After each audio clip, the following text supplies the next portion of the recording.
The old man's hands trembled slightly as he gripped the worn armrest of his rocking chair. Tobias Fletcher, 79 years old, sat on the porch of his modest ranch house, watching the Arizona sun paint the horizon in shades of crimson and gold. His weathered face, carved by decades of desert wind and hard memories, held the kind of stillness that comes only from a lifetime of carrying weight. His grandson Samuel, 12 years old and restless with curiosity, sat cross-legged on the wooden planks beside him. The boy had been quiet for nearly an hour, unusual for someone his age. But the question burning in his mind finally broke free. "Grandpa, why did you marry Grandma? People in town say she was Apache. They say you took her from her tribe." Tobias turned his head slowly, his pale blue eyes meeting the boy's darker ones. A faint smile crossed his lips, sad and knowing. "Son, let me tell you the truth. It's a story I should have told you years ago." He leaned back, closing his eyes for a moment, and the years fell away like autumn leaves in the wind. The desert stretched endlessly in all directions, a vast expanse of dawn rock and sparse vegetation that seemed to swallow the sky itself. It was late summer in 1878, and Tobias Fletcher, 32 years old then, rode his horse through the shimmering heat with the kind of exhaustion that settles deep into bone and soul. He was running, not from the law, not from men with guns. He was running from himself, from memories that followed him like shadows even in the brightest sun. The dust storm appeared on the horizon without warning, a towering wall of red-brown sand that churned and twisted like some ancient, hungry beast. Tobias had seen enough desert storms to know that this one would strip flesh from bone if he didn't find shelter fast. His horse, a sturdy roan mare named Bess, sensed the danger and needed no urging. They moved quickly toward the only landmark visible through the haze, an old line shack, a weathered structure of wood and stone that cowboys used during cattle drives. It sat at the base of a rocky outcrop, half hidden by scrub brush and decades of neglect. Tobias dismounted, tied Bess to a post under the narrow overhang, and pushed against the wooden door. The hinges groaned in protest, rust and time having nearly fused them shut. With a final shove, the door swung inward, and he stumbled into the dim interior. Then he stopped. Someone was already there. A young woman sat slumped against the far wall, her body trembling, her breathing shallow and labored. Her long, dark hair hung in tangled waves around her shoulders. Her clothing, traditional Apache dress, was torn in several places, and dried blood stained the fabric near her ribs. Fresh blood, too. Still wet, still spreading. Her eyes snapped to his face, wide with terror and something else. Pride. Defiance. The kind of strength that refuses to break even when the body is failing. She tried to move, to push herself more upright, but pain lanced through her and she gasped, pressing one hand against the wound at her side. Tobias raised both hands slowly, palms out, showing he held no weapon. "I didn't know anyone was here," he said quietly, his voice low and steady, the way a man speaks to a frightened animal. "I'm not here to hurt you." The woman's hand moved toward a small knife at her belt. Her fingers closed around the handle, but she was too weak to draw it with any real threat. Still, the intent was clear. She would die fighting if she had to. Tobias took a careful breath. Every instinct told him to leave, to walk back into the storm and let fate decide. Getting involved meant trouble. It always did. He had learned that lesson 5 years ago, learned it in blood and guilt and sleepless nights. But the wound on her side was serious, deep. She wouldn't survive the night without help, and the storm outside was growing worse by the second. Leaving her meant sentencing her to death. He took one slow step to the side, not closer, just enough to show he wasn't advancing. "You're hurt bad," he said. "Let me help." The woman's eyes flickered toward the torn fabric at her ribs, then back to his face. She hesitated, as if weighing whether showing weakness to this stranger was more dangerous than bleeding to death alone. Then she saw it, the way his gaze had briefly, unavoidably, taken in her exposed, vulnerable state. The torn clothing, the blood, the helplessness. Her face tightened. She forced herself straighter against the wall, visibly fighting the pain that tore through her with the movement. Her voice, when it came, was trembling but clear. "According to tribal law, you must marry me now, because you saw me like this." Tobias froze, not because the words frightened him, but because they carried a tone that was not dramatic, not manipulative, just strained, exhausted, rooted in something she believed she was required to say. He knew enough about Apache customs to understand the gravity behind those words. This wasn't a joke. This wasn't a trick. This was real. The woman held her breath, watching his reaction as if bracing for what he might demand of her now that she had spoken the binding law aloud. She expected the worst. She had learned to expect the worst from men. Tobias felt something twist in his chest, a familiar ache, the same ache he had carried for 5 long years. He shook his head slowly. "I didn't come here to harm you," he said. His voice was calm, but his mind raced. "If I walk away, you die. If I stay, you think I want something from you. If I say the wrong thing, you panic." He hated that this decision now carried weight for both of them, that once again his choices would shape another person's life. The wind outside thickened, rattling the boards of the shack. The storm was almost upon them. Dust began to seep through the cracks between the planks, swirling in the dim light. The woman tried to rise on one elbow, grimacing with pain. "You cannot stay here unless the law binds us," she insisted, though her voice wavered from exhaustion more than conviction. Tobias crouched down several feet away, close enough to speak clearly, but far enough to keep the distance respectful. "You're hurt," he said. "Let me fix that first. Whatever you think happens next, it won't." She blinked, confused, uncertain whether to trust the quiet cowboy who did not fit the story she had been told about men who lived alone on the frontier. He took out a small rolled cloth from his saddlebag. Inside were simple tools: needles, thread, strips of clean fabric, an old tin of salve. His hands moved slowly, deliberately, so she could see everything. Her eyes stayed locked on those hands. Every movement watched closely.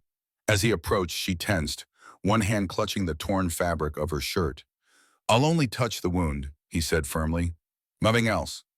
She hesitated long enough to show her internal struggle, fear of vulnerability, fear of trusting a man she had never met, fear of what tribal law demanded of her. But pain won the argument. She exhaled once, a short permission. Tobias worked carefully. He cleaned the wound with steady, practiced motions. The injury looked like a blade cut, shallow but long, and it needed bandaging. The woman pressed her lips together to keep from crying out. A tremor passed through her shoulders, revealing how close she was to her limit. He noticed the trembling. "You did well," he said quietly when he finished tying the bandage. "It'll hold." She didn't answer. Her breathing steadied, and her eyes slowly lost the sharpness of immediate panic. But the tension didn't disappear completely. "Why help me?" she finally asked. Her tone wasn't angry, just tired, confused. Tobias wiped his hands with a clean cloth. "I've done enough wrong in my life," he said. "Helping someone isn't the part that ever got me in trouble." There was truth behind those words, a heaviness he didn't bother hiding. The woman studied his expression, trying to read the meaning beneath it, trying to understand what kind of man would refuse to take advantage of her in her weakest moment. Outside, the storm wind rose, sweeping sand against the walls with a sound like 1,000 angry voices. The line shack shook lightly, reminding them both that neither could leave tonight. The woman leaned her head back against the wall, exhausted. Her earlier declaration still hung in the room, unspoken now but impossible to ignore. Tobias sat near the old fire pit, pulling dry wood from a corner. "We'll talk about your law later," he said, not dismissing it but not accepting it blindly either. "For now, you stay warm and breathe easy." The woman watched him through half-closed eyes. She didn't trust him fully, not yet, but something in his quiet manner made it harder to fear him. The storm rolled in hard. The night began, and two strangers, bound by injury, circumstance, and a tense misunderstanding of tribal law, found themselves forced to share the same small shelter while confronting the shadows of their pasts. Samuel leaned forward, eyes wide. "What happened next, Grandpa?" Tobias smiled, sad and knowing. "Next, I had to face the hardest choice of my life." The storm howled through the night like a living thing, relentless and angry. Inside the line shack, the small fire cast dancing shadows on the rough wooden walls. Tobias sat with his back against the doorframe, rifle across his knees, watching the darkness beyond the cracks in the boards. The woman had fallen into an uneasy sleep, her breathing shallow but steady. Every few minutes she would shift, wincing even in unconsciousness as pain from her wound pulled her back toward waking. But exhaustion kept dragging her down again, and Tobias was glad for it. She needed rest more than anything medicine could provide. He studied her face in the firelight, young, perhaps 24, 25, strong features that spoke of resilience and pride. Even in sleep, there was a tension in her jaw, as if she had forgotten how to fully let go. Tobias understood that feeling all too well. The wind rattled the shutters. Dust seeped through every gap in the walls, swirling in the dim light like ghosts. He thought about the three men she had mentioned, white men who had attacked her camp, men willing to kill to protect their secrets. He had known men like that, had worked alongside some of them in his younger days. The frontier attracted all kinds, and not all of them came with good intentions. His mind drifted back, pulled by the weight of old memories he had tried for years to bury. 5 years ago, 1873, Red Mesa Ranch. Tobias had been a different man then, confident, capable, trusted. He had worked his way up to foreman, managing cattle drives and ranch hands for a man named Harrison, who treated him like family. And he had been married, Catherine. Beautiful, gentle Catherine with her quick laugh and steady hands. She had loved the ranch life despite its hardships, loved the wide open spaces and the simple rhythm of seasons. They had been trying for a child for 3 years when she finally became pregnant. The joy had been overwhelming. Tobias remembered the way her eyes had lit up when she told him, the way she had placed his hand on her belly and whispered about the future they would build together. But the future had other plans. Winter came hard that year. Snow fell for weeks, blocking the roads, isolating the ranch from the nearest town. When Catherine went into labor 2 weeks early, there was no doctor, no midwife, just Tobias and 2 ranch hands who knew nothing about childbirth. She had fought for hours. Tobias held her hand, whispered encouragement, prayed to a God he barely believed in. But the baby was positioned wrong. The bleeding wouldn't stop. By dawn, Catherine was gone. The baby, a son they had planned to name Michael, lived only 3 hours longer. Tobias buried them both on a hillside overlooking the valley. 2 graves, 2 headstones, 2 pieces of his heart he would never get back. The months that followed were a blur of whiskey and rage and guilt. He told himself he should have ridden for the monster despite the snow. Should have done something, anything different. The rational part of his mind knew there was nothing he could have done. But grief didn't care about rationality. He became careless, drank too much, slept too little, made mistakes. And then came the night that changed everything. Rustlers hit the ranch just after midnight. 3 men trying to steal horses from the corral. Tobias heard the commotion, grabbed his gun, and ran outside still half drunk and fully angry. He confronted them in the darkness, shouted for them to stop. One of the men raised a weapon. Tobias fired without thinking. But Danny Weaver, a 19-year-old ranch hand who had heard the noise and come running to help, stepped between them at exactly the wrong moment. The bullet caught Danny in the hip, shattered bone, tore through muscle. The boy went down screaming, and Tobias stood frozen, his gun still smoking, the world spinning around him. Danny survived, but he would never walk without a limp, would never ride a horse comfortably again, would never do the ranch work he had dreamed of building a life around. The rustlers escaped in the chaos. They were never caught. Mr. Harrison forgave Tobias, told him it was an accident, told him to stay. But Tobias couldn't forgive himself. Every time he saw Danny limping across the yard, every time the boy smiled and said it wasn't his fault, the guilt carved deeper. So Tobias left, took his horse, his rifle, and what little money he had saved, headed west into the territories where no one knew his name or his failures. For 5 years he had drifted, working odd jobs, avoiding towns, avoiding connections, avoiding anything that might require him to care about someone again. Because caring meant responsibility, and responsibility meant the chance to fail, to hurt someone, to watch them suffer because of his choices, until tonight. A soft sound pulled him back to the present. The woman was stirring, her eyes opening slowly. She looked around the shack, momentarily confused. Then her gaze found him, sitting by the door. "You stayed awake," she said. Her voice was rough from sleep and pain. "Someone had to watch." Tobias replied. She pushed herself more upright, grimacing as the movement pulled at her bandaged ribs. She was careful, deliberate, not wanting him to see how much it hurt. Why help me? She asked again. Most white men would have taken what they wanted or left me to die. Tobias met her eyes. I'm not most men. I've made mistakes, yes, but abandoning someone in need isn't one I'll add to the list. She watched him carefully as if trying to see past his words to the truth beneath. You speak like someone carrying great weight, she said. We all carry weight, Tobias answered. Some of us just carry it longer. The woman was quiet for a moment. Then she spoke again, and this time there was something different in her tone. Not suspicion, something closer to recognition. My name is Naira, she said. It was an offering, a small gesture of trust. Tobias Fletcher, he replied.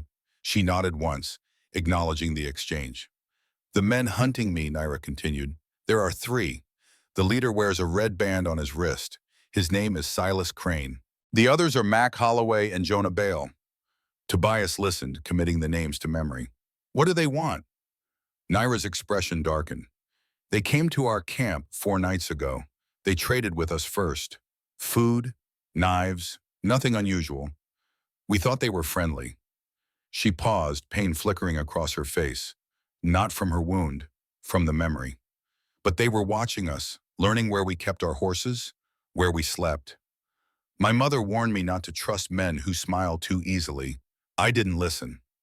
Her hands clenched into fists.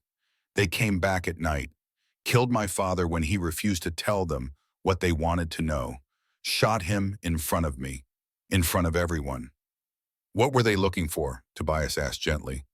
A map, Naira said. They believe my people guard a map to sacred Apache gold, a treasure hidden by our ancestors.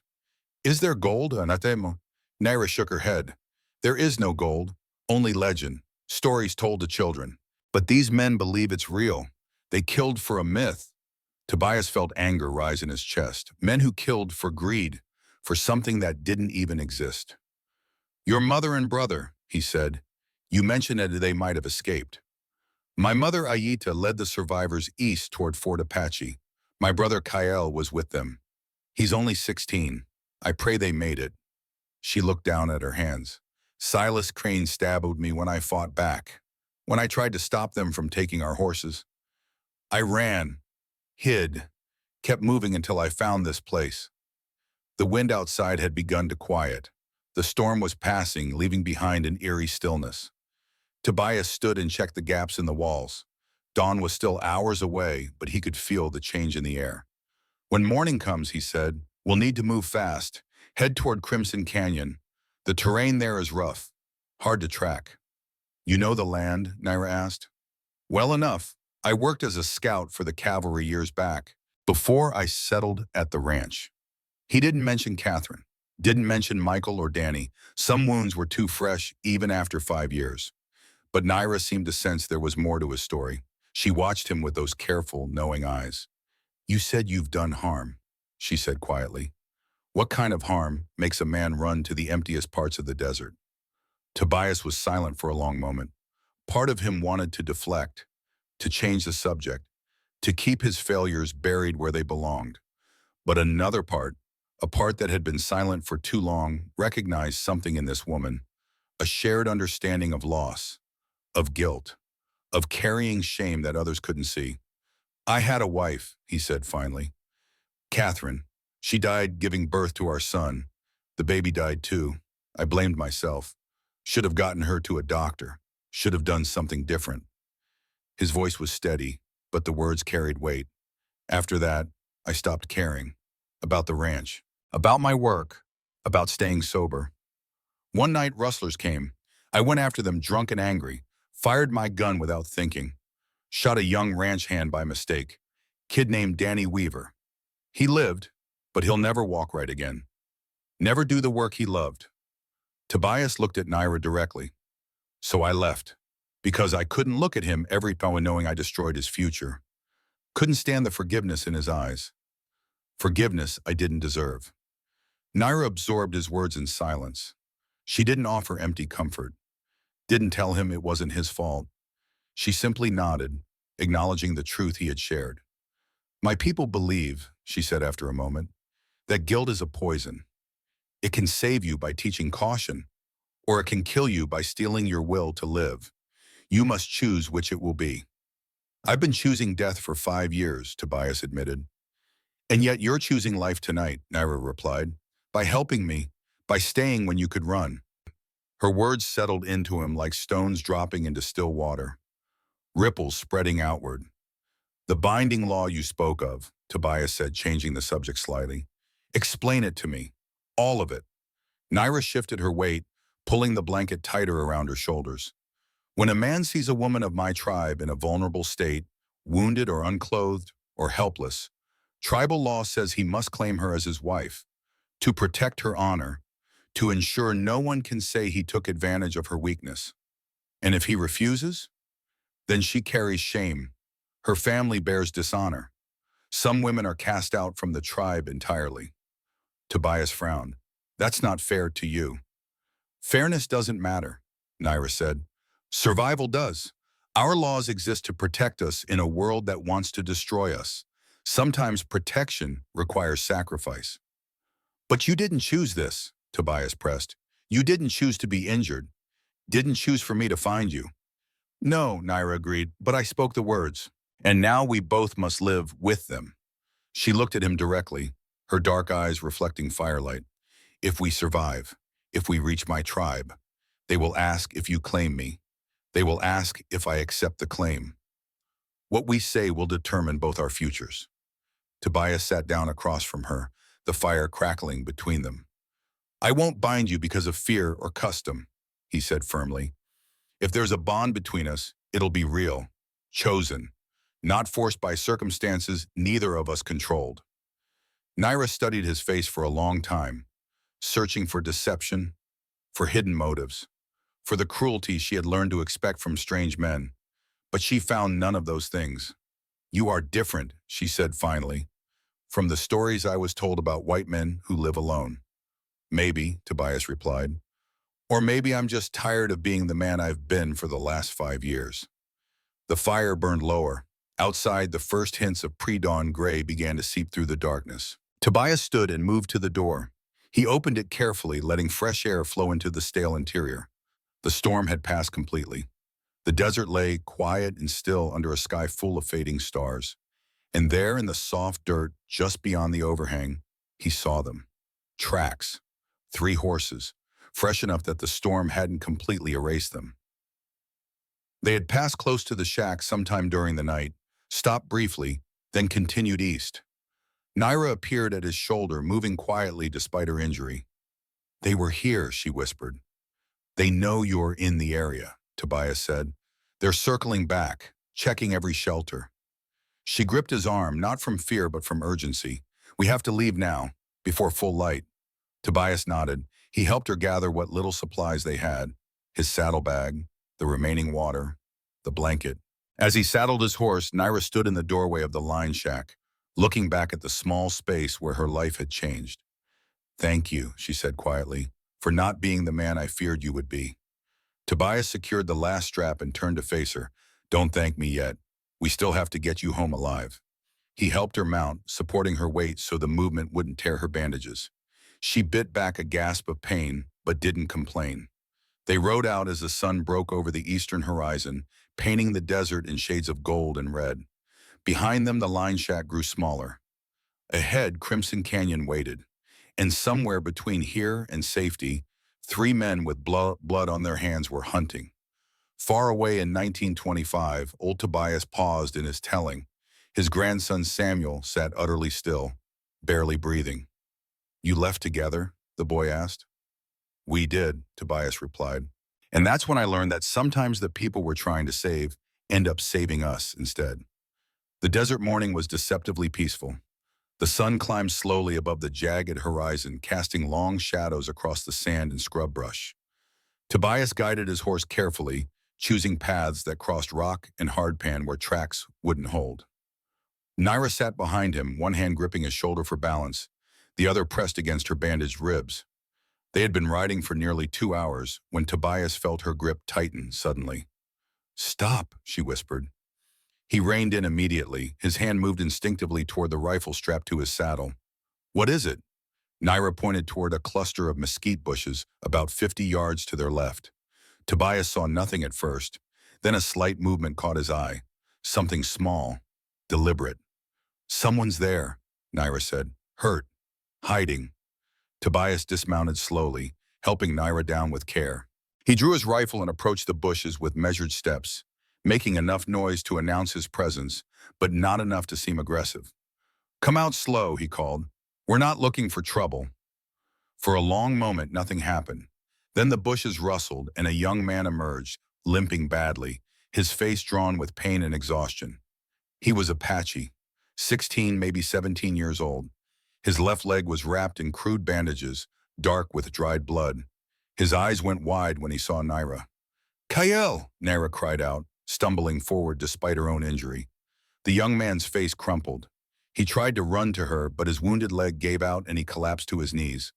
Naira reached him and threw her arms around him, tears streaming down her face. They spoke rapidly in Apache, words tumbling over each other. Tobias understood none of it, but he didn't need to. The emotion was clear enough. After several minutes, Naira turned to him, her face wet but her eyes bright with relief.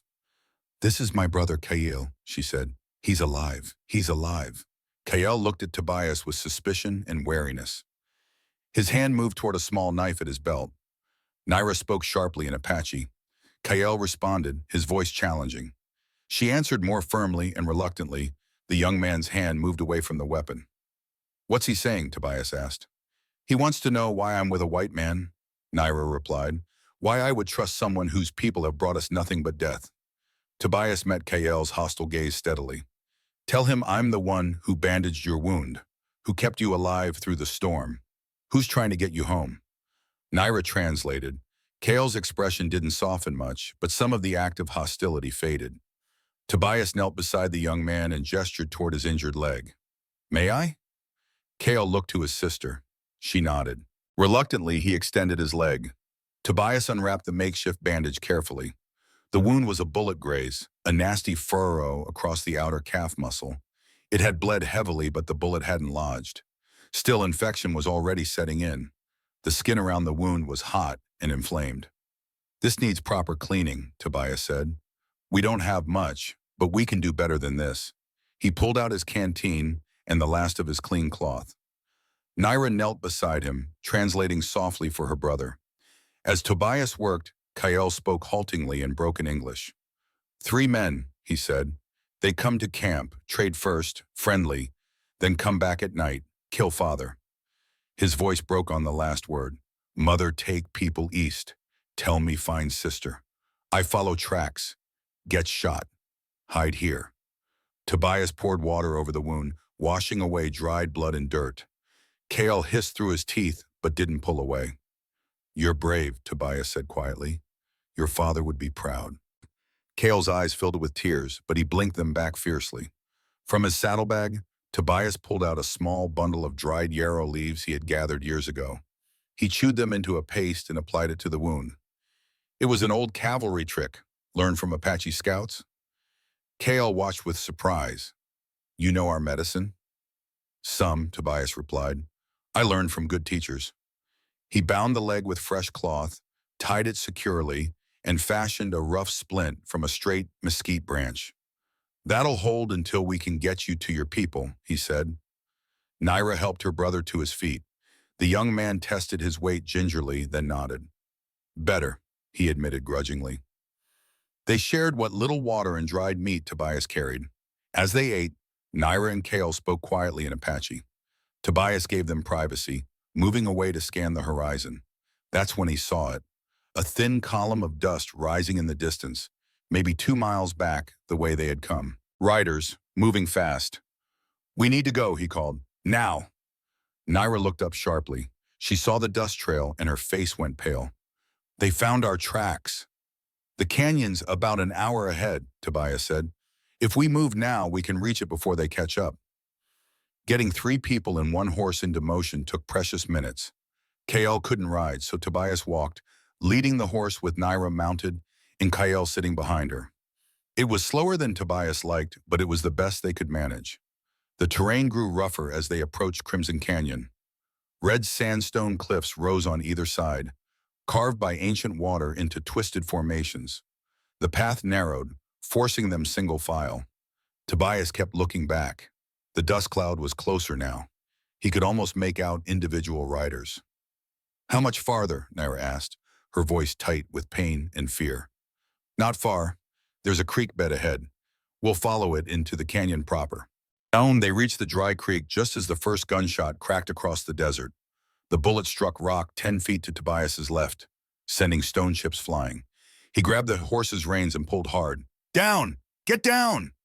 Naira and Kale slid from the saddle, dropping behind a boulder. Tobias slapped the horse's flank, sending it running ahead into the canyon where it would be safer. Another shot, closer this time. Tobias pulled his rifle and peered around the rock. 3 riders had crested a rise about 200 yards back. Even at this distance, he could see the red band on the lead rider's wrist. Silas Crane. The big man beside him would be Mac Holloway. The younger one, Jonah Bale. "Stay low," Tobias ordered. He sighted down his rifle, waited for the riders to close the distance, then fired. His shot was true. Mac Holloway jerked in his saddle, clutching his shoulder. He didn't fall, but he reined his horse around, retreating behind cover. Silas and Jonah split up, circling to flank their position. "Tobias," Naira called. She was pointing to the right, where Jonah was dismounting while using his horse for cover as he advanced with a rifle. Tobias fired in that direction, forcing Jonah to duck, but he could feel the trap closing. They were pinned down, and Silas was moving to cut off their retreat into the canyon. Then Kael did something unexpected. The young man grabbed a fist-sized rock and hurled it with surprising force toward Jonah's position. It struck the horse's flank. The animal spooked, rearing and pulling away from Jonah's grip. In that moment of chaos, Tobias saw his chance. "Run!" he shouted. "Into the canyon! Now!" Naira pulled Kael to his feet. The 3 of them ran, stumbling and limping, as bullets kicked up dirt around them. They reached the canyon entrance and plunged into its protective shadows. The walls closed in, narrow enough that a man could nearly touch both sides with outstretched arms. Behind them, Silas's voice echoed off the stone. "You can't run forever. That woman's mine. She owes me blood." They kept moving deeper into the canyon, following the twisting path as it turned and descended. The walls grew higher, blocking out the sun, casting everything in red-tinged shadow. Finally, Tobias found what he was looking for, a narrow cave opening, barely visible behind a fallen slab of rock. He guided Naira and Kael inside, then positioned himself at the entrance with his rifle ready. They waited in tense silence. Footsteps echoed somewhere in the canyon. Voices, low and cautious. "They're in here somewhere." That was Silas. "Spread out. Check every crack." More footsteps, closer now. Tobias held his breath, finger on the trigger. Beside him, Naira had drawn her small knife. Kael gripped a rock, his young face set with grim determination. A shadow appeared at the cave entrance, tall, carrying a rifle. Jonah Bale. The young outlaw peered into the darkness, squinting to adjust his eyes. He took one step inside. Tobias could have shot him easily, point-blank range, no chance of missing. But something made him hesitate, something in the way Jonah moved, uncertain, reluctant. "Jonah!" Silas's voice from outside. "See anything?" Jonah stood frozen, staring directly at where Tobias crouched in the shadows. Their eyes met, and in that moment Tobias saw it. Fear, doubt, exhaustion. This young man didn't want to be here. Jonah's gaze shifted to Naira, then to Kael, the wounded boy who had thrown the rock, who had shown mercy by not letting Silas shoot him when he had the chance. Slowly, deliberately, Jonah took a step backward. "Nothing here," he called out. "Empty." "Check it proper," Silas demanded. "I did. It's empty. Just rock." Jonah turned and walked away, his footsteps fading down the canyon. Tobias lowered his rifle slowly, not quite believing what had just happened. "Why didn't he tell them?" Naira whispered. "I don't know," Tobias replied, "but we can't count on it happening again." They waited another hour before moving. By then, the voices had faded completely. The canyon had gone quiet except for the wind whistling through the stone passages. Carefully, Tobias led them out of the cave and deeper into the canyon maze. He knew these passages, had traveled them years ago. There was a hidden exit about 2 miles ahead that would bring them out near Blue Ridge, close to Apache territory. As they walked, Kale spoke quietly to his sister in their language. After a moment, Naira translated. He says the young one, Jonah, he hesitated before. At our camp, when Silas told him to shoot the children, he aimed his gun, but he couldn't do it. Silas had to do it himself. Tobias absorbed this information silently. Perhaps Jonah Bale wasn't completely lost yet. Perhaps there was still humanity buried somewhere beneath the outlaw exterior. But that didn't make him safe, didn't make him trustworthy. It just made him complicated. The canyon walls began to widen as they approached the hidden exit. Natural stone steps led upward toward a narrow cleft in the rock face. Tobias was helping Naira up the first step when Kale suddenly gasped and grabbed his sister's arm. Naira, look! She turned and her face went gray. Fresh blood was seeping through her bandage, staining her clothing. The running, Tobias said grimly. It tore the wound open again. Naira swayed on her feet. Kale caught her, supporting her weight despite his own injury. We have to get her to the tribe, Kale said urgently. She needs the medicine woman. Real medicine. How far? Tobias asked. Half a day, maybe less if we move fast. Tobias looked at Naira. Her face was pale, her breathing shallow. She was fading. Can you ride? He asked gently. She nodded, though the movement seemed to cost her. They found his horse waiting just beyond the canyon exit, grazing on sparse grass. Tobias lifted Naira into the saddle with careful hands. She slumped forward, gripping the horse's mane to stay upright. Kale climbed up behind her, holding his sister steady. Tobias took the reins and began to walk, setting a pace that was fast but not reckless. The sun was past its zenith now, beginning its slow descent toward evening. They had maybe 4 hours of good light left. Behind them, somewhere in Crimson Canyon, Silas Crane and his men regrouped and plotted. The hunt wasn't over, but ahead, beyond the next ridge, lay hope, safety, home, if they could just reach it in time. In the present day, old Tobias stood and walked to the porch rail. His hands gripped the weathered wood as he looked out at the land he had called home for 47 years. That was when I understood, he said to Samuel, that sometimes saving someone means letting them save you too. Naira and Kale, they gave me something I thought I'd lost forever. What was that, Grandpa? The boy asked. Tobias turned, his aged eyes bright with memory. Purpose, son. A reason to stop running and start fighting. The afternoon sun beat down mercilessly as they moved across the broken terrain toward Blue Ridge. Tobias walked steadily, leading the horse by its reins, his eyes constantly scanning the horizon for signs of pursuit. Behind him, Kyle held his sister upright in the saddle, whispering encouragement in Apache whenever she started to slip sideways. Naira's condition was worsening. Tobias could see it in the way her head drooped forward, in the trembling that had taken hold of her body. Blood continued to seep through the bandage, leaving dark spots on her clothing. How much farther? Tobias called back to Kyle. 2 hours, maybe less. There's a valley beyond that ridge. My people camp there when they hunt. She needs to rest. If we rest, she dies, Kale said flatly.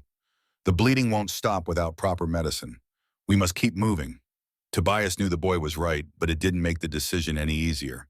He picked up the pace slightly, pushing them all harder. They crested a low rise and descended into a shallow draw where a few scrub oaks provided sparse shade. Tobias stopped briefly, just long enough to give Naira water and check her bandage. The wound had definitely reopened, not completely, but enough that she was losing blood she couldn't afford to lose. Talk to me, Naira, Tobias said gently, trying to keep her conscious. Tell me about your people, about your home. She lifted her head with visible effort, her dark eyes unfocused. We move with the seasons, she murmured. Follow the game, follow the water. We are not like the white men who plant roots and claim the earth belongs to them. That sounds like freedom, Tobias said. A faint smile crossed her lips. It is. Until men like Silas Crane decide we have something they want. Kyle spoke up from behind her, his voice bitter. Our father was a good man, Chief Dakota. He led our people with wisdom. He taught me to hunt, to track, to be strong, and those men killed him for a treasure that exists only in stories white men tell each other. I'm sorry, Tobias said quietly. Sorry doesn't bring him back, Cale replied. But there was less hostility in his tone than before. Just grief. They started moving again. As they walked, Tobias found himself thinking about his own losses. Catherine, Michael, the family he had buried and tried to forget.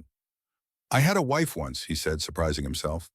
He hadn't meant to speak, but the words came anyway, pulled out by exhaustion and the strange intimacy that develops between people who face death together. Naira raised her head slightly, listening. Her name was Catherine. She was kind, patient. She loved me even when I didn't deserve it. He paused, swallowing against the tightness in his throat. She died giving birth to our son. The baby died too. I blamed myself. Still do, I suppose. Why? Naira asked softly. Because I should have gotten her to a doctor. Should have taken her to town before the snow came. Should have done something different. You cannot control the weather, Naira said. You cannot control death. Maybe not, but I could have tried harder. They walked in silence for a while. Then Naira spoke again, her voice weak but determined. After they died, what did you do? Tobias grimaced at the memory. I fell apart, drank too much, stopped caring about anything. And one night, because I was drunk and angry, I shot a young man by mistake, Danny Weaver. He was trying to help me stop some rustlers, and I put a bullet through his hip, crippled him for life. He looked up at Naira, meeting her eyes. That's when I started running, because I couldn't face what I'd done. Couldn't look at Danny and see the future I'd stolen from him, so I left. Told myself it was better for everyone if I just disappeared. Naira was quiet for a long moment. Then she said something that struck him like a physical blow. You did not run from responsibility. You ran toward punishment. You chose the desert, chose solitude, chose suffering, because you thought that's what you deserved. Tobias stopped walking. The horse stopped with him. Maybe, he admitted, but you stopped running last night. Naira continued, when you chose to help me, when you chose to face danger instead of avoiding it. That is not the action of a man seeking punishment. That is the action of a man seeking redemption. Her words settled into him like seeds planted in fertile ground. He wanted to argue, wanted to tell her she was wrong, but he couldn't, because somewhere deep inside he knew she was right. K.O. cleared his throat, breaking the moment. We should keep moving. The sun is getting lower. They pressed on. The terrain began to change, growing rockier as they approached the foothills of Blue Ridge. Tobias recognized landmarks from his scouting days. They were close now. As the sun touched the western horizon, painting the sky in brilliant oranges and purples, Naira suddenly straightened in the saddle. Wait, she said. Stop. Tobias halted immediately, his hand going to his rifle. What is it? Listen. He strained his ears. At first he heard nothing but wind and the distant cry of a hawk. Then faintly he caught it. A rhythmic sound. Hoofbeats. But these weren't coming from behind them. They were coming from ahead. Kael tensed, reaching for his knife. Tobias pulled his rifle free and scanned the ridgeline. 3 riders appeared, silhouetted against the dying light. But these weren't Silas and his men. These riders wore their hair long and loose, carried bows alongside rifles, moved with the confident ease of people who knew this land intimately. Apache scouts. Kael shouted something in his language, waving his arms. The riders paused, then spurred their horses forward at a gallop. Within minutes, they had surrounded the group. One of the scouts, a man in his 30s with a weathered face and sharp eyes, spoke rapidly to Kael in Apache. The boy responded, gesturing toward Naira, toward Tobias, back the way they had come. The scout's expression grew dark. He barked orders to the other 2 riders. One immediately wheeled his horse and galloped away, heading deeper into the foothills. The other dismounted and approached Naira with concern. What's happening? Tobias asked. Kael translated. They're taking us to the camp. The runner went ahead to warn the people, to prepare the medicine woman. The dismounted scout helped Naira down from Tobias's horse and lifted her onto his own. She was barely conscious now, her head lolling against the scout's chest. Tobias felt a sharp pang of concern, of something more than concern. In just 2 days, this woman had become important to him in ways he didn't fully understand yet. The lead scout turned to Tobias and spoke in heavily accented English. You come. Chief will want to speak with you. It wasn't a request. They rode the final hour in tense silence. As darkness fell, cooking fires appeared in the distance, dotting the valley like fallen stars. The Apache camp. They descended into the valley as night wrapped around them. The camp was larger than Tobias had expected, perhaps 40 or 50 people. Shelters made of brush and hide clustered together. Children stopped playing to stare. Women paused in their work. Warriors reached for weapons. Then a cry went up, a woman's voice filled with anguish and relief. An older woman burst from one of the shelters and ran toward them. Her hair was streaked with gray, her face lined with grief and worry. But her eyes, when they found Naira, blazed with desperate hope. "Ayita," Kale said quietly, "our mother." The woman reached them and helped pull Naira from the horse, holding her daughter and weeping. Kale dismounted and embraced them both, and for a moment the three of them stood locked together, a family reunited against all odds. Then Ayita's eyes found Tobias. The grief in her face hardened into something colder, more suspicious. She spoke sharply in Apache. Kale responded, his tone defensive.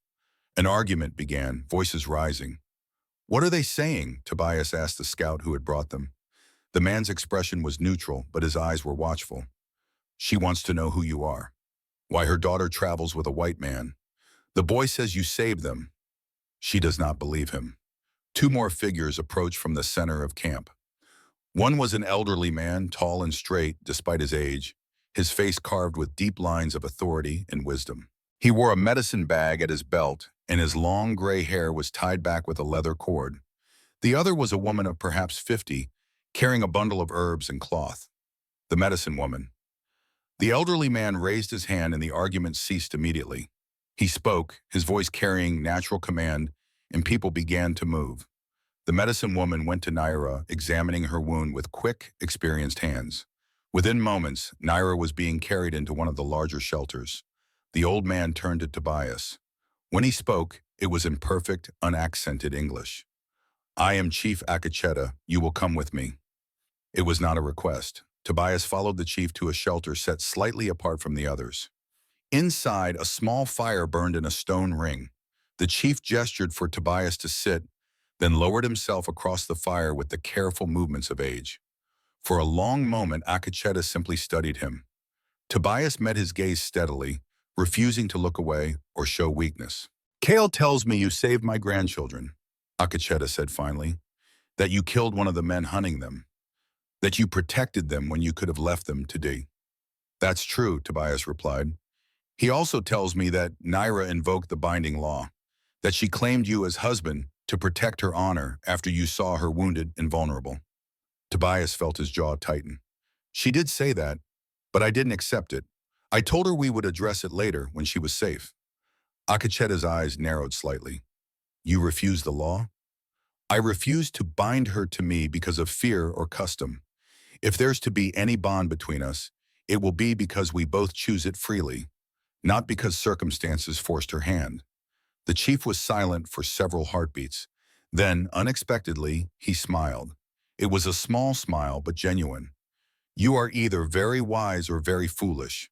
I have not decided which." "Probably both," Tobias admitted. Akacheta's smile widened slightly. "My daughter Ayita does not trust you. She has seen too many white men bring death and broken promises to our people. She believes you want something from Naira." "I want her to live," Tobias said simply. "Beyond that, I haven't thought much." "Have you not?" The chief's eyes were shrewd. "I think you have thought about it a great deal. I think you see in my granddaughter a chance to atone for past failures, to save someone when you could not save your wife, your child." Tobias felt like he'd been struck. How could this old man know? "Kael told me your story," Akacheta said, answering the unspoken question. "The boy listens well, and he is a good judge of character. He says your guilt is honest, that you do not hide from what you have done." The chief leaned forward slightly. "Here is what will happen, Tobias Fletcher. My granddaughter will recover or she will die.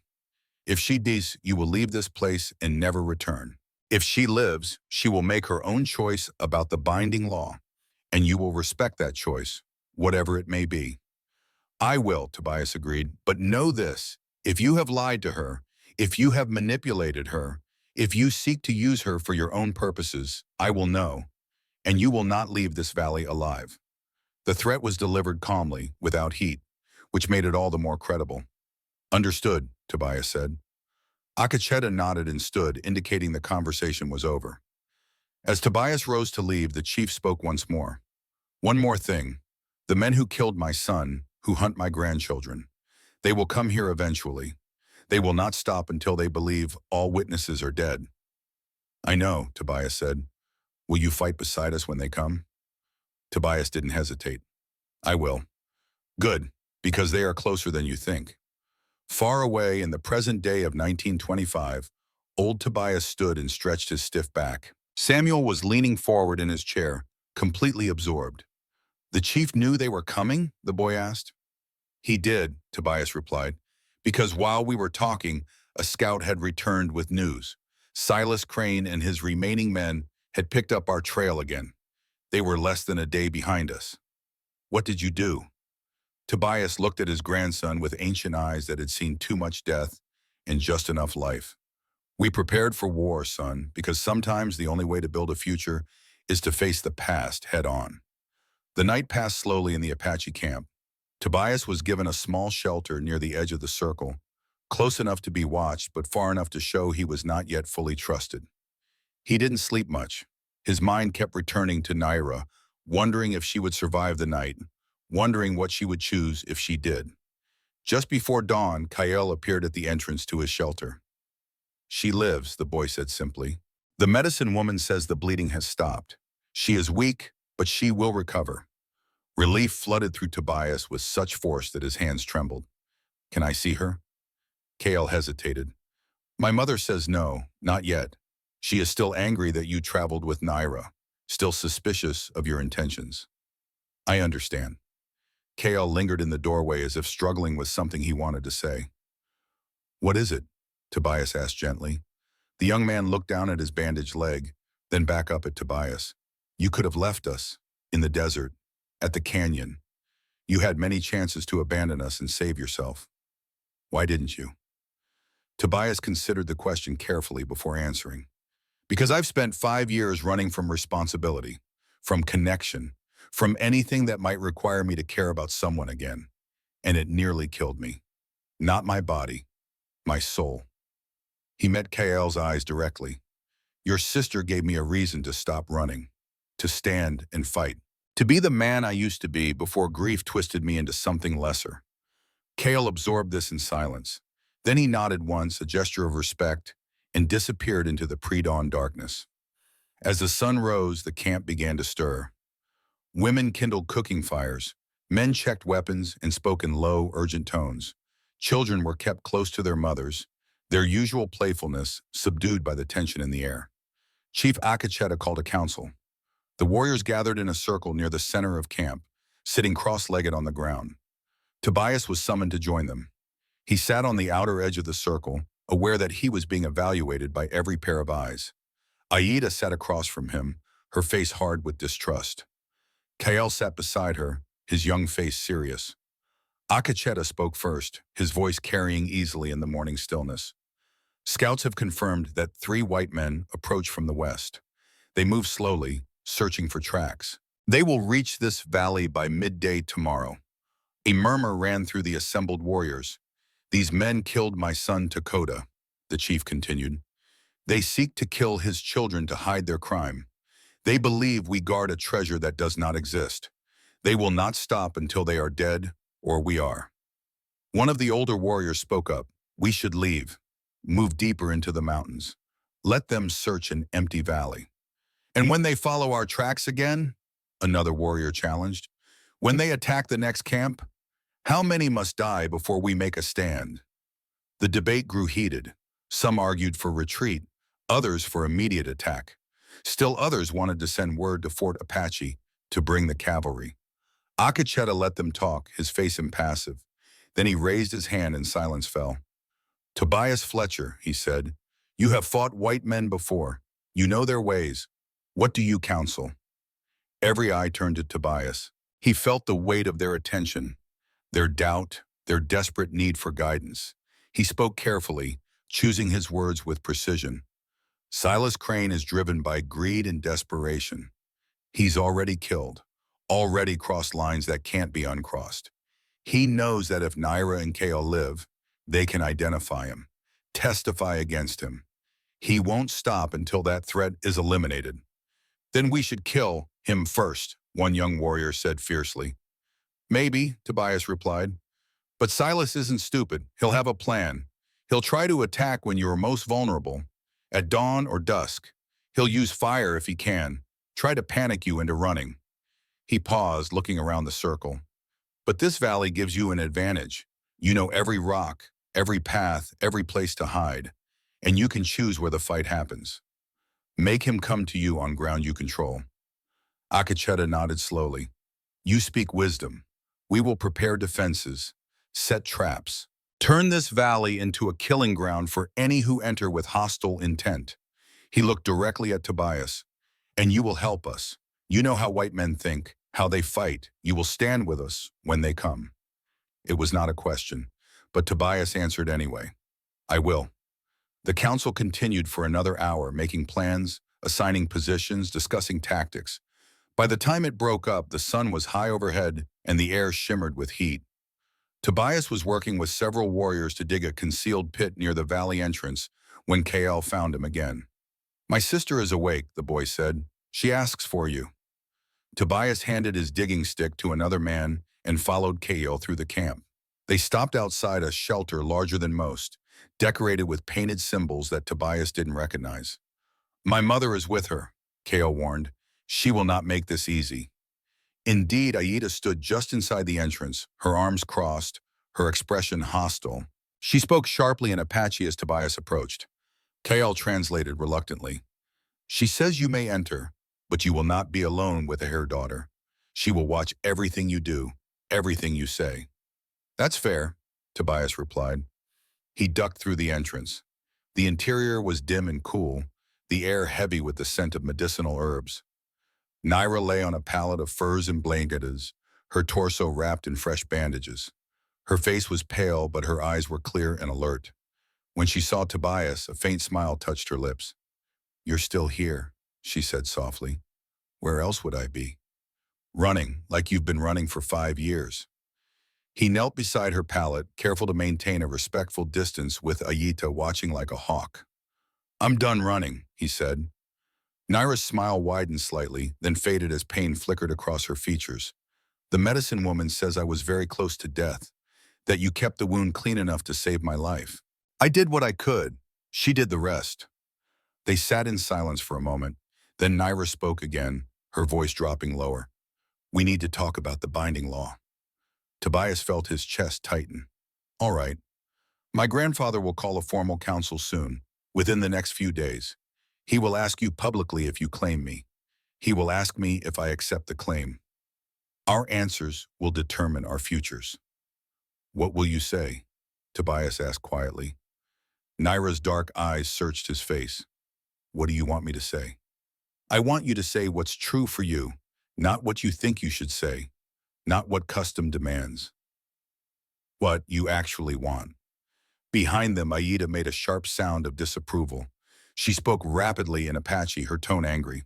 Naira responded in the same language, her voice firm despite her weakness. Mother and daughter argued for several minutes while Tobias sat silently, unable to understand the words but reading the emotions clearly enough. Finally, Naira turned back to him. My mother says you are using me, that you saved my life only to claim ownership of it, that white men always want something in return for their help. And what do you say? Tobias asked. I say she's wrong. Aida's face flushed with anger. She spoke again, her words coming fast and sharp. Naira's expression hardened. She pushed herself more upright despite the pain, meeting her mother's eyes with steel in her own. When she spoke this time, her voice carried authority that even Aida could not ignore. The older woman's mouth snapped shut. She glared at Tobias one more time, then turned and stalked out of the shelter. What did you tell her? Tobias asked. That I am not a child, that I saw you in the line shack when you could have taken anything you wanted. I saw you in the canyon when you could have left us to die. I saw you offer to face death alongside strangers who shared no blood with you. She reached out and took his hand, her grip weak but determined.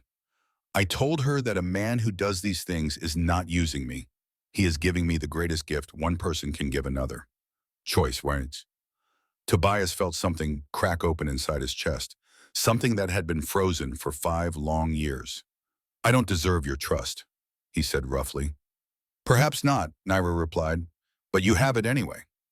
A sound outside made them both look up. Kael stood in the entrance, his face pale. They're here, he said. Silas and his men. They've been spotted at the valley entrance. Tobias was on his feet instantly. How many? 4. Silas and 3 others we haven't seen before. He must have hired more men. Tobias looked down at Naira. Her face had gone tense with fear, but also with something harder. Determination. I want to fight, she said. You can barely sit up, Tobias protested. Then I will fight sitting down. That man killed my father. I will not hide while others risk their lives for my revenge. Tobias started to argue, then stopped. He recognized that expression, that stubborn refusal to back down. He'd seen it in the line shack, in the canyon. It was the core of who she was. All right, Sissy, he said, but you stay protected. You guide the defense, but you don't expose yourself unnecessarily.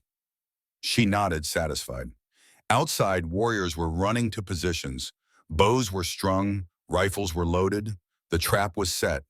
Now they just had to wait for their enemies to walk into it. Chief Akacheta appeared at Tobias's side. They approached slowly, carefully. They suspect ambush. Silas isn't a fool, Tobias replied. He knows he's walking into hostile territory.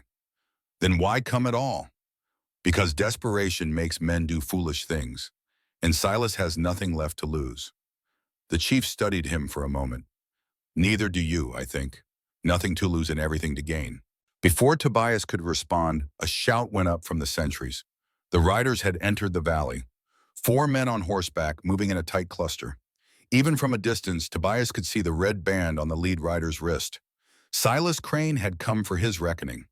The 4 riders stopped about 200 yards from the camp. They sat their horses, studying the valley, clearly weighing their options. Then Silas's voice rang out, amplified by the natural acoustics of the surrounding cliffs. I know you're there. I know you can hear me. Send out the woman and the boy. They're murderers and thieves. They belong to White Law now. No one in the camp moved or responded. Silas tried again. I'll give you 1 hour. Send them out or I'll burn this whole valley. You think I won't? I've got nothing left to lose. Akacheta stepped forward slightly, just enough to be visible, and spoke in a voice that carried equal authority. This is Apache land. Your law has no power here. Leave now while you still can. Silas laughed, a harsh sound devoid of humor. Apache land? The cavalry's gonna clear you out within the year, old man. But I don't care about that. I just want what's mine. The map to the gold. There is no map, Akacheta called back. There is no gold, only legend and foolish white men who believe in fairy tales.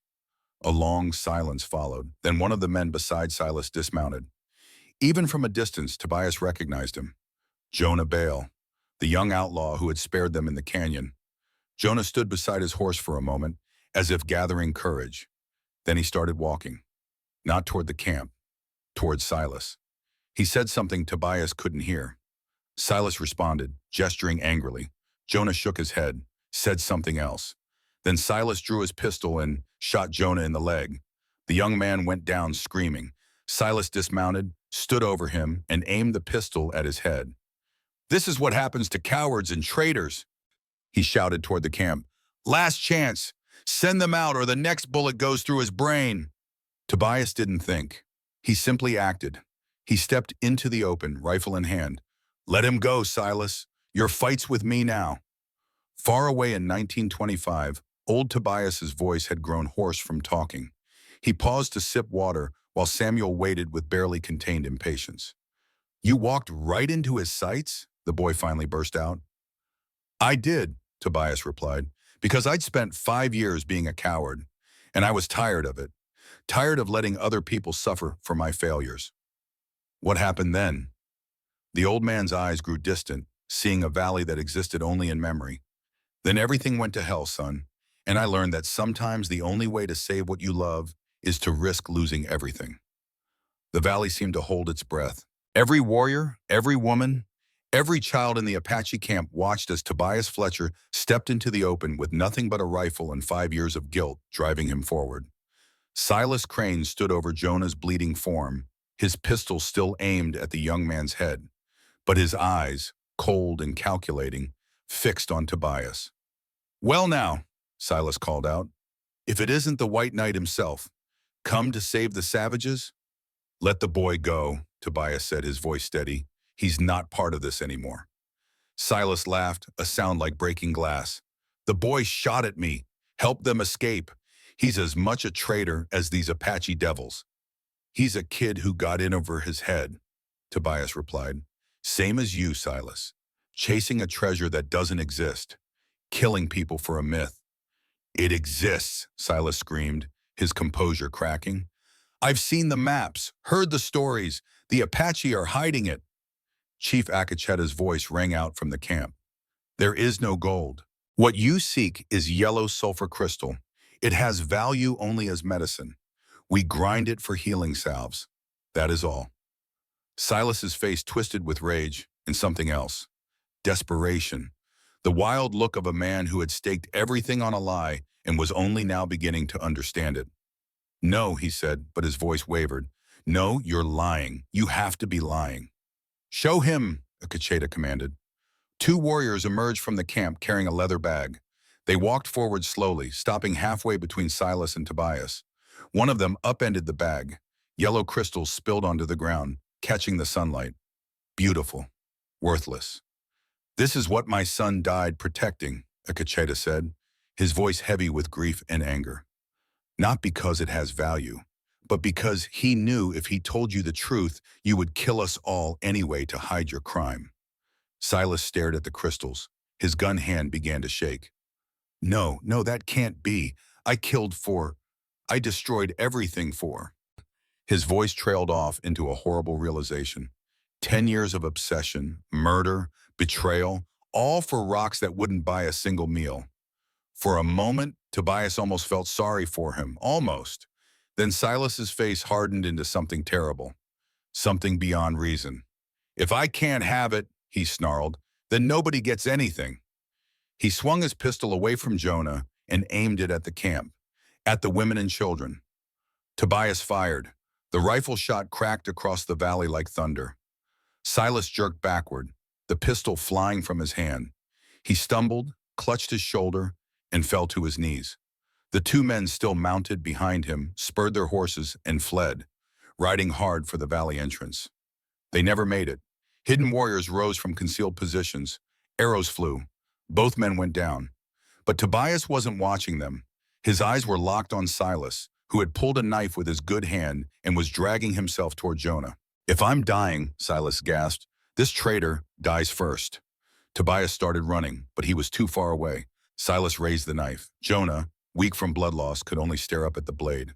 Then a gunshot rang out from the camp. Silas's head snapped back. He fell sideways and didn't move again. Tobias spun toward the sound. Naira stood at the edge of camp, supported by her mother on one side and Kale on the other.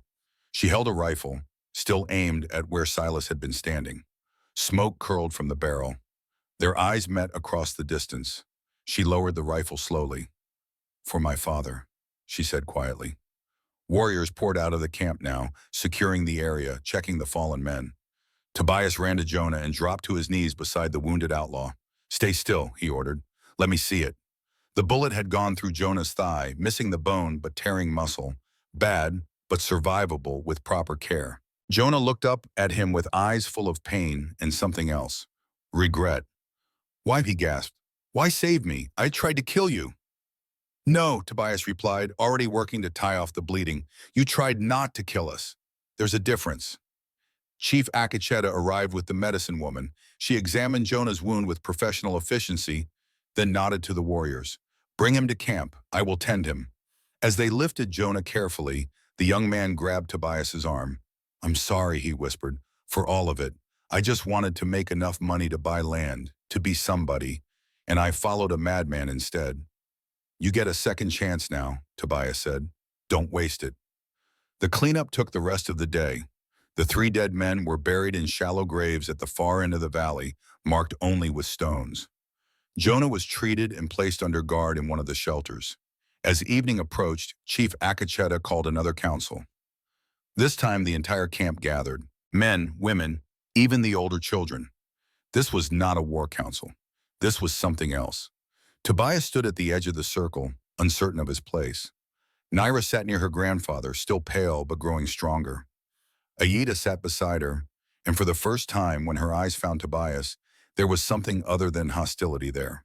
Not quite approval, but perhaps the beginning of respect. Akacheta stood, and silence fell immediately. 3 days ago, my granddaughter Naira invoked the binding law. She declared before a witness that a man had seen her in a state of vulnerability, and that by our customs he must claim her or she would bear shame. He paused, letting the words sink in. That man is Tobias Fletcher. He sits among us now. He has fought beside us, bled beside us, helped us defeat our enemies. The chief's eyes found Tobias across the fire. Stand, Tobias Fletcher. Tobias rose, feeling every eye in the camp on him. Our law says you must claim my granddaughter, that you must declare her your wife, or she bears dishonor. What say you? The moment stretched. Tobias could feel the weight of tradition, of expectation pressing down on him. I say, he began carefully, that I will not claim anyone. Claiming suggests ownership, suggests taking something that doesn't belong to me. A murmur ran through the crowd. Aida's face tightened with anger, but Tobias continued. However, if Naira will have me, I will stand beside her, not as owner, not as master, but as partner, as equal. If she chooses me freely, with no fear and no obligation, then I choose her the same way. Akacheta's weathered face showed no emotion. You refuse the law? I respect the law, Tobias replied, but I believe the law exists to protect, not to imprison. And I won't imprison Naira in a marriage she accepts only out of fear of shame. Now the chief turned to his granddaughter. Naira, daughter of my son. You heard his words. Do you accept him, or do you refuse him? Naira rose slowly. The bandages around her ribs were visible beneath her clothing. Her face was still marked by exhaustion and pain, but her voice, when she spoke, was clear and strong. I accept him, not because the law demands it, not because I fear shame, but because in my darkest moment, when I was wounded and afraid and alone, he gave me something more precious than protection. She looked directly at Tobias. He gave me choice, the freedom to decide my own path, and I choose to walk that path with him. For a long moment, no one spoke. Then Chief Akacheta did something unexpected. He smiled. Then the law is fulfilled, he declared, not through obligation, not through fear, but through consent freely given by two hearts. This is how the binding law was always meant to work. Many have forgotten, but Naira and Tobias Fletcher have remembered. He raised his arms, addressing the entire camp. Let it be known that these two are bound not by custom but by choice. Let their union be blessed. Let their children walk between two worlds with pride. The camp erupted in approval. Not universal, Tobias could see some faces that still held doubt. But enough acceptance to build on. Aida approached her daughter, and for a moment Tobias thought she might object. But instead she embraced Naira, whispering something in Apache that made her daughter smile. Then Aida turned to Tobias. She studied him for a long, measuring moment. Finally she spoke in halting English.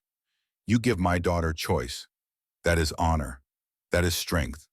She placed her hand on his arm briefly, a gesture of acceptance, then returned to her place by the fire. The ceremony that followed was simple but profound. Tobias and Naira stood together while the medicine woman wrapped a woven cord around their joined hands. Akacheta spoke blessings in Apache. The camp sang traditional songs. And through it all, Tobias felt something he hadn't felt in 5 years. Peace. Not the absence of pain, but the presence of purpose. The sense that he was finally where he was meant to be. As night fell and the celebration continued, Tobias found himself sitting slightly apart from the crowd, watching the firelight dance on Naira's face as she talked quietly with Kael. Akacheta settled down beside him. You did well today, the old chief said, in battle and in ceremony. I just told the truth, Tobias replied. That is often the hardest thing to do. They sat in companionable silence for a while. Then Akacheta spoke again. What will you do now? Stay here? Return to white settlements? Tobias considered the question. Build something in between. Naira and I talked about it. There's land near Blue Ridge between your territory and the ranches. We could build a home there, a place that belongs to both worlds. That will not be easy, Akacheta warned. White men will say you betrayed your kind. My people will say she betrayed hers. Then we'll prove them all wrong, Tobias said with quiet determination. The chief chuckled softly. Yes, I believe you will. 2 days later, Jonah Bale was well enough to travel. Ekacheta gave him a horse and supplies and a choice. You can go back to white settlements. Try to rebuild your life. Or you can stay here for a time. Learn a better way. Then go. Jonah was quiet for a long moment.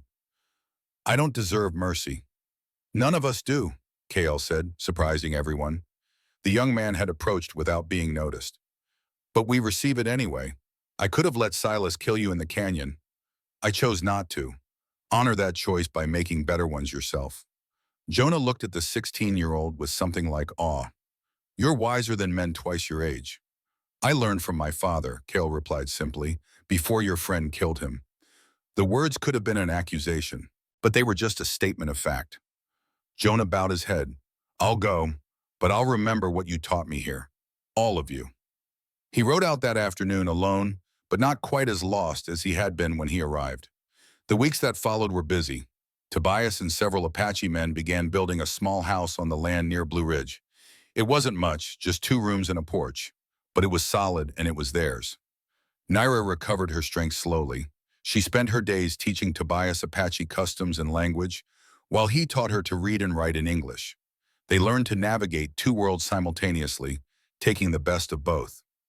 Aida visited often, still watchful but growing warmer with each visit.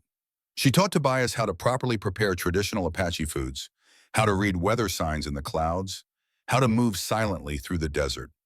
Kyle became a constant presence, splitting his time between the Apache camp and his sister's new home. He learned ranching skills from Tobias and taught him advanced tracking techniques in return. It was a life built on compromise and mutual respect. Not always easy, but honest. And then one evening in early winter, Naira told Tobias she was pregnant. The present day, 1925. The sun had set while Tobias told his story, and now stars filled the Arizona sky. Samuel sat perfectly still, his young mind working to process everything he'd heard. So Grandma chose you, the boy said finally. For real, not because she had to. For real, Tobias confirmed. And I chose her. Every day since then, I've chosen her. That's what love is, Samuel, not a single decision, but 1,000 small choices to keep standing beside someone even when it's hard. And the baby, the one Grandma was carrying? Tobias smiled. Your mother, born healthy and strong the following summer, raised between 2 worlds, just like Akacheta predicted. She grew up speaking Apache and English, learning to hunt and to read, understanding that a person doesn't have to choose between cultures. They can honor both. Like me, Samuel said softly, exactly like you. The old man stood, his joints creaking with age, and walked to the porch railing. Below, in the yard, he could see a figure moving through the garden. Naira, 71 years old now, her hair silver but her movement still graceful, tending the plants she grew using traditional Apache methods. As if sensing his gaze, she looked up and smiled. Even after 47 years, that smile still made his heart quicken. Grandpa? Samuel's voice pulled him back. Do you ever regret it? Leaving the white world behind? Tobias turned to his grandson. I didn't leave it behind, son. I expanded my world to include more. And no, I've never regretted it. Not once. He placed his hand on the boy's shoulder. The mistakes I made before with Danny, with my choices after Catherine died, those taught me something important. Running from pain doesn't heal it. Only facing it does. Only choosing to move forward does. Naira had started up the porch steps. Tobias moved to help her, taking her arm with the automatic care of decades together. She settled into the chair beside him with a soft sigh. You told him everything? She asked in Apache accented English. Everything that matters. She reached out and took his hand, the same way she had in the line shack 47 years ago. Her grip was still strong. "And what did you learn, grandson?" she asked Samuel in English, though she often spoke to him in Apache. The boy thought carefully before answering. "That honor isn't following rules blindly.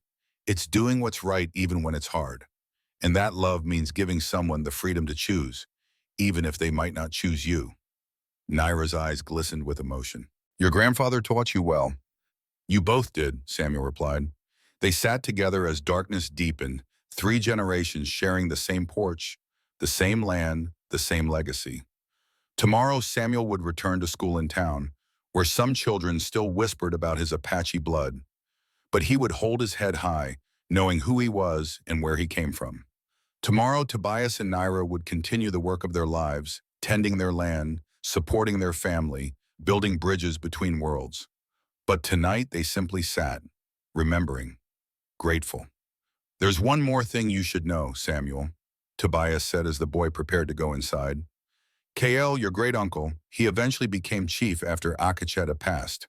And he always said that what happened in that valley, it changed more than just our lives." "How?" Samuel asked. "It showed his people that not all white men were enemies. And it showed some white ranchers that Apache weren't savages. It was small. Just a few people changed minds. But small changes spread, like ripples in water." He looked at his grandson seriously. "You're part of those ripples, Samuel. Your generation can finish what we started, can build a world where people like you don't have to choose between their heritage, where they can be whole." The boy nodded solemnly. "I'll try, Grandpa." "That's all any of us can do. Try it, choose what's right, and keep choosing it, day after day." Samuel hugged them both and went inside. Through the window they could see him settling down with a book, his young face serious in the lamplight. Naira leaned her head on Tobias's shoulder. "Do you think he understands?" she asked quietly. "What we gave up, what we gained." "He will," Tobias replied, "when he's older, when he makes his own hard choices." They sat in comfortable silence, the kind that comes only from a lifetime of shared experience. The desert night was cool and clear. In the distance, a coyote called. Closer, in the barn, their horses shifted and settled. "No regrets?" Naira asked, echoing Samuel's question. Tobias turned his head and kissed her silver hair. "Not a single one. You gave me back my life, Naira. Gave me a reason to stop running and start building. Gave me a family, a home, a purpose. You gave me choice," she replied softly. "In a world that wanted to take all my choices away. That was the greatest gift anyone ever gave me." They rocked slowly, the old chair creaking beneath them, and watched the stars wheel overhead in their ancient patterns. Somewhere out in the desert, the wind whispered through the canyons, carrying stories of the past into the future.